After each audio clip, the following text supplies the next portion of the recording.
If you want protein powder, then go with an animal one if you eat animal products. Otherwise, the 80-20 mix for vegans is best. Egg is also an option. And for like vegetarians, non-vegans, you have whey and a lot of dairy protein powders.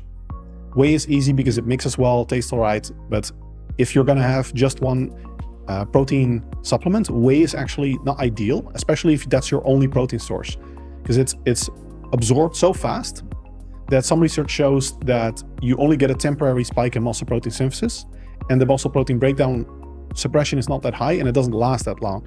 So when you compare whey to, say, casein in studies that are at least 6 hours long, which is still not that long, casein actually wins out in some of them. So it's only when you look at a study of 1 to 2 hours that whey is clearly superior. But in longer term studies, casein actually tends to win out. In nature, you get it in a mix, which is mostly casein, like milk, and some whey in it. So a mix, again, is probably best. You can get milk protein concentrate, for example. And that's great. Now, as for the brand, it matters. The supplement industry, as you already alluded to, is really bad. It's a really shady industry. A lot of bad players. The regulation is not so good. Many supplements in many studies have been found to contain either not what's on the label, they're underdosed, they don't contain at all what's on the label. Even worse, they can be spiked with other substances. But just going with the premium brands is not actually a guarantee that you get the best stuff, because if you get a premium brand that invests a lot in marketing, some of that has to go from somewhere else, and often the best marketeers are not necessarily the best products. So I recommend you look at brands that have third-party independent lab work that test their results. There's LabDoor is there a site, and there's another site which I can't recall at the moment. They're okay. The thing is, they don't publish their lab results.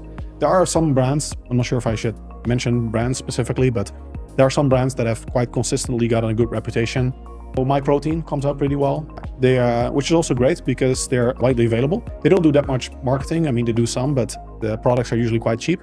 Usually marketing and marketing spent and the price of the product, they go together. More marketing spent, you have to justify it. So the product has to be more expensive.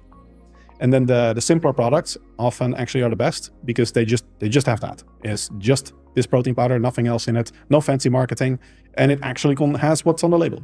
MyProtein is kind of like that with most of its supplements. So MyProtein is good.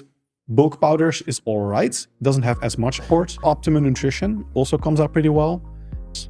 I've seen lab work on that they're all right. Those are the ones that are most consistent in the lab work I've seen. There are some smaller players, which I can't recall, but probably if you get one of those, you're good.